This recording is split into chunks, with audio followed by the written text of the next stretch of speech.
Guys, ಇವತ್ತಿಗೆ ನಮ್ ಪೂರ್ಣಿ ಹುಟ್ಟಿ 25 ದಿನ ಆಗಿದೆ. ಇವತ್ತು ನಾವು ಅದಕ್ಕೆ ಒಂದು ಜಂತು ಹುಳ ಮಾತ್ರೆನ ನೀರಲ್ಲಿ ಕಲಸಿ ಕೊಟ್ವಿ. ಆಕ್ಚುಲಿ 10 ದಿನದೊಳಗಡೆನೆ ಕೊಡ್ಬೇಕು ಅಂತ ಡಾಕ್ಟರ್ಗಳು ಸಜೆಸ್ಟ್ ಮಾಡ್ತಾರೆ. ಬಟ್ ನಮ್ಮಮ್ಮ ಅದಕ್ಕೆ ಟೀ ಪುಡಿದ್ದು ಡಿಕಾಕ್ಷನ್ ಮತ್ತೆ ಉಪ್ಪು ಎಲ್ಲ ಕೊಡ್ತಿದ್ರಿಂದ ನಾವು ಸ್ವಲ್ಪ ಲೇಟ್ ಆಗಿ ಕೊಟ್ವಿ.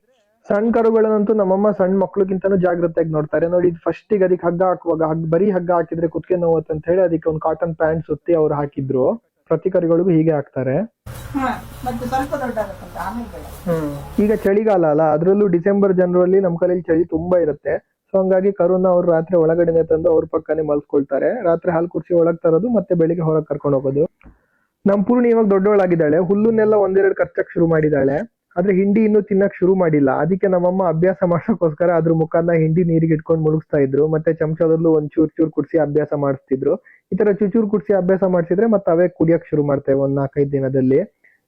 ಸಣ್ಣ ಕರುಗಳಿಗೆ ಹೊರಗಡೆ ಬಿಟ್ರೆ ಕೊಟ್ಟಿಗೆಯಿಂದ ಅದ್ರದ್ದು ಕಿವಿಗೆ ತಣ್ಣ ಗಾಳಿ ಹೋಗುವಾಗ ಅದಕ್ಕೆ ನಿಲ್ಲಕ್ಕೆ ಆಗಲ್ಲಂತೆ. ಹಂಗಾಗಿ ಅದು ಓಡ್ತಾನೆ ಇರ್ತವೆ. ಸೊ ಇವತ್ತು ಬೆಳಿಗ್ಗೆ ಸ್ವಲ್ಪ ಓಡಾಡ್ಕೊಂಡು ಬರ್ಲಿ ಅಂತ ನಾನು ಕೊಟ್ಟಿಗೆಯಿಂದ ಹೊರಗೆ ಬಿಟ್ಟೆ. ನೋಡಿ ಹೇಗೆ ಓಡ್ತಾ ಇದೆ ಅಂತ. ಸೊ ಓಡಾಡಿ ಎಲ್ಲ ಬಂದ್ಮೇಲೆ ಸುಸ್ತಾಗಿತ್ತು. ಅಮ್ಮ ಸ್ವಲ್ಪ ನೀರು ಕುಡಿಯತ್ತ ನೋಡೋಣ ಅಂತ ಅದ್ರ ಮುಖನ ಬಕೆಟಿಗೆ ಮುಳುಗಿಸಿದ್ರು.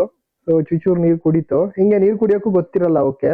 ಸೊ ನಾವೇ ಎಲ್ಲ ಮುಖ ಚೂರೆಲ್ಲ ಮುಳುಗಿಸ್ಕೊಂಡು ಕಲಿತಾವೆ. ನೀರು ಕುಡಿತಿದೆ ನೋಡಿ, ಮುಖ ಮುಳುಗಿಸಿದ್ರೆ ಗೊತ್ತಾಯ್ತದೆ ಕುಡಿಬೇಕೆಂದು ಅಂತ. ಇಲ್ಲ ಗೊತ್ತಾಗುತ್ತೆ.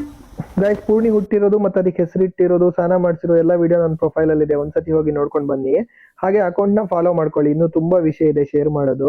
ನಮ್ದು ಇನ್ನೊಂದು ದನ ಇದೆ ಬಾನು. ಅದು ಕರು ಹಾಕೋ ಗರ್ಭಕೋಶ ಎಲ್ಲ ಹೊರಗಡೆ ಬಂದಿತ್ತು. ಅದ್ರ ರಿಲೇಟೆಡ್ ವಿಷಯನೆಲ್ಲ ನೆಕ್ಸ್ಟ್ ವೀಕ್ ಅಲ್ಲಿ ಶೇರ್ ಮಾಡ್ತೀನಿ.